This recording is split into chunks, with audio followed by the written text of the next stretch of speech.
ሰላም ጤና ይስጥልን በመላው ዓለም የምትገኙ የተወደዳችሁ የሮሃ ቲቪ ተከታታዮች ለመላው ክርስትና እምነት ተከታዮች እንኳን ለከተራ በዓል በሰላም አደረሳችሁ እያልን የጥር 10 2018 ዓ.ም የምሽት ዜናዎችን ይዘንላችሁ ቀርበናል።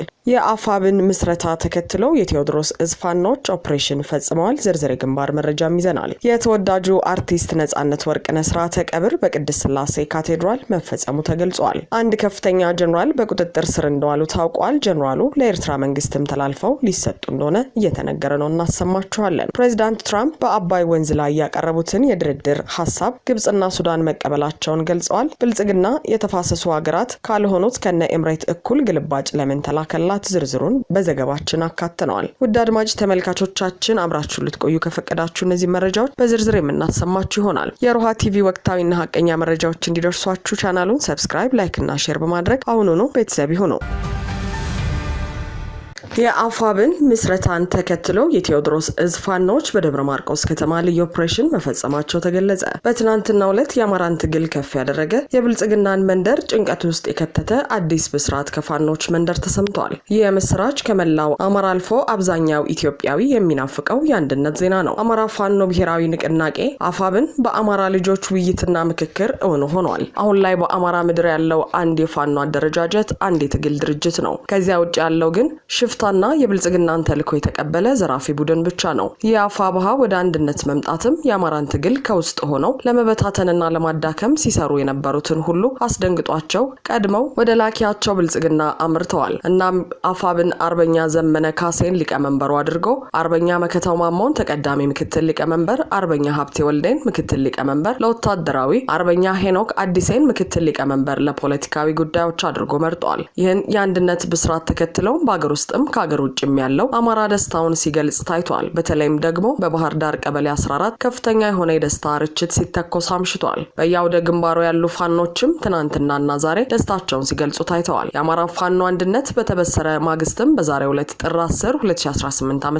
በአማራ ፋኖ አንድነት ብስራት ማግስት የአማራ ፋኖ ብሔራዊ ንቅናቄ ቴዎድሮስ እዝ 105ኛ ኮር 66ኛ ክፍለ ጦር አንደኛ ሻለቃ በጠላት ላይ በወሰዳቸው የደፈጣ እርምጃ ከጃሂማላ ወደ ጃዊ ፈንድቃ ከተማ ሲገባ የነበረን ኃይል ከሌሊቱ 11 ሰዓት አካባቢ በርካታ ጠላትን መደምሰስ ችሏል። በተመሳሳይ ዜና 206ኛ ኮር አንድነቱን ምክንያት በማድረግ ከሌሊቱ 6 ሰዓት ጀምሮ በደብረ ማርቆስ ከተማ በመሸገው የአገዛዙ ኃይል ላይ ከፍተኛ ጥቃት ፈጽመዋል። በትናንትናው ዕለት ይፋ የተደረገውን የአፋብን ብስራት ምክንያት በማድረግ ደስታቸውን የብልጽግናን ጦር በመደምሰስ አንድነቱን በድል የጀመሩት 206ኛ ኮር 14ኛ ክፍለ ጦር ሌሊቱን ደብረ ማርቆስ ከተማ በመግባት የአገዛዙን ጦር በተኛበት አፈር አልብሰውታል። ከሌሊቱ 6 ሰዓት ጀምሮ በከተማዋ በመዘዋወር ጠላትን ሲያድኑ የነበሩት የኮሮ አዳኝ ቡድን በአራተኛ ፖሊስ ጣቢያ የቦምብ ጥቃት በማድረስ በርካታ ፖሊሶች ተገድለዋል። በአዲሱ ዩኒቨርሲቲና ውሃጋኑ አካባቢ ተነጥፎ የነበረው የአገዛዙ ሰራዊት ባልጠበቀው ሰዓት በደረሰበት ጉዳት ብሬን ተኳሹን ጨምሮ በርካታ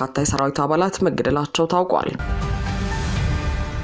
የተወዳጁ አርቲስት ነጻነት ወርቅነህ ስርዓተ ቀብር ተፈጸመ። የተወዳጁ አርቲስት ነጻነት ወርቅነህ ስርዓተ ቀብር ዛሬ በቅድስት ሥላሴ ካቴድራል ተፈጽሟል። ከስርዓተ ቀብሩ አስቀድሞ በተካሄደው የአስክሬን ሽኝት ስነ ስርዓት ላይ የአርቲስቱ ወዳጆች፣ የስራ ባልደረቦች፣ የሙያ አጋሮችና አድናቂዎች የአበባ ጉንጉን አስቀምጠዋል። አርቲስት ነጻነት በነበረው ጥልቅ የጥበብ ፍቅር ከ16 ዓመቱ ጀምሮ በርካታ የሬዲዮ ድራማዎች፣ ፊልሞችና ቲያትሮች ደራሲና አዘጋጅ ሆኖ ሰርቷል። ነጻነት የጤና እክል ገጥሞት በሀገር ውስጥና በውጭ ሕክምና ሲረዳ ቆይቶ ጥር 8 2018 ዓ.ም በ44 ዓመቱ በድንገት ከዚህ ዓለም በሞት መለየቱ ይታወቃል። አርቲስቱ ለተቸገሩ ሰዎች ደራሽ፣ የተረሱትን አስታዋሽ፣ ደግና የዋህ ሰው እንደነበር የሚያውቁት ይመሰክራሉ። በጥበብ ስራዎቹ ተወዳጅ የሆነው አርቲስት ነጻነት ባለትዳርና የ3 ልጆች አባት ነበር። የቀብር ስርዓቱ ላይ ባለቤቱና ልጆቹ ከአሜሪካ መጥተው ተገኝተዋል። የቀብር ስነ ስርዓቱንም በኢቢኤስ ቴሌቪዥን የቀጥታ ስርጭት ተላልፏል።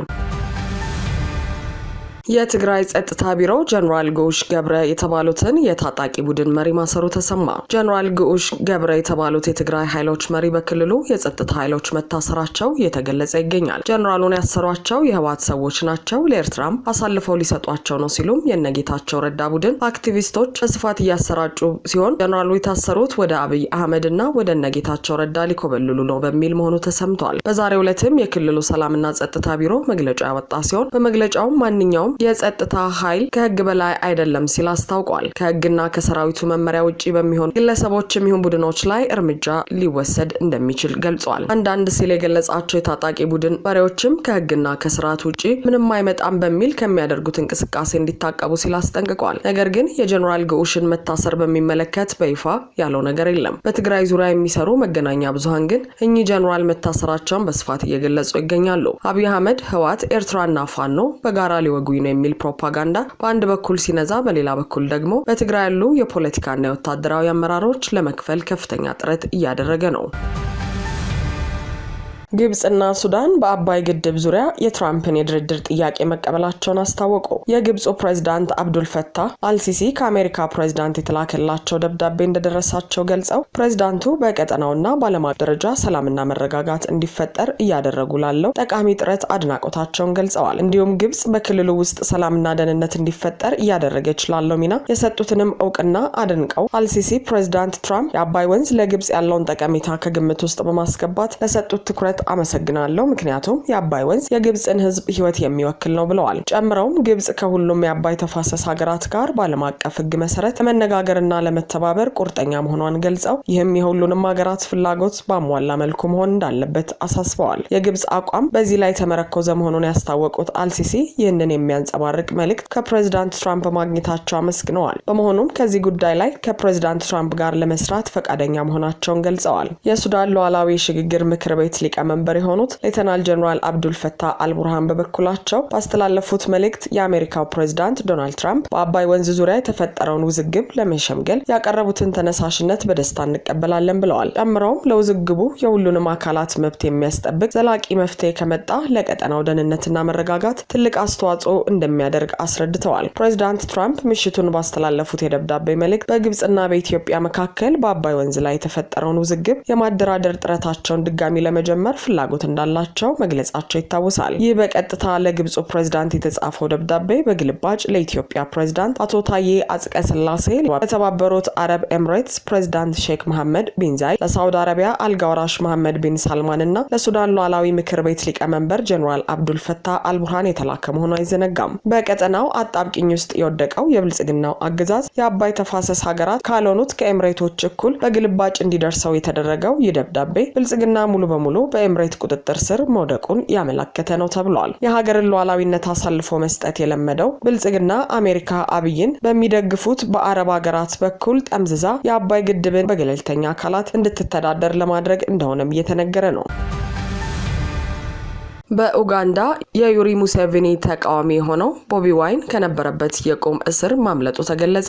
በኡጋንዳ የተካሄደው ምርጫ ውጤት ሊገለጽ በተቃረበበት ጊዜ ተቃዋሚ ፖለቲከኛው ቦቢ ዋይን በቤቱ ውስጥ ከተፈጸመ የቁም እስር ማምለጡን አስታወቀ። የፖለቲከኛው ልጅና የፓርቲው አባላት ዋይን በፖሊስ ተገዶ ከቤቱ በሄሊኮፕተር ወዳልታወቀ ቦታ ተወስዷል ካሉ በኋላ ፖሊስ ክሱን ያስተባበለ ቢሆንም ቦቢ ዋይን ግን ማምለጡን ተናግረዋል። በምርጫው የፕሬዝዳንት ሙሴቪኒ ዋነኛ ተፎካካሪ የሆነው ፖለቲከኛ እንዳሳወቀው የጸጥታ ኃይሎች ሌሊት በቤቱ ላይ ከፈጸሙት ወረራ ማምለጡንና ሚስቱ እንዲሁም ሌሎች ዘመዶቹ ግን በቁም እስር ላይ ናቸው ብለዋል። እስካሁን ባለው ውጤት ሙሴቪኒ በኡጋንዳ መሪነት የቆዩበትን ጊዜ ወደ 40 ዓመታት ለማድረስ የሚያስችላቸው ነው በተባለ ውጤት እየመሩ ነው። ሐሙስ በተካሄደው ምርጫ ከ94 በመቶ ከሆኑ የምርጫ ጣቢያዎች በተገኘ ውጤት ሙሴቪኒ 72 በመቶ ድምጽ ሲያገኙ ዋይን ማስረጃዎችን ሳያቀርብ ማጭበርበሮች ነበሩበት ብሎ በተቸው ምርጫ 24 በመቶ ድምጽ ማግኘቱ ተነግሯል።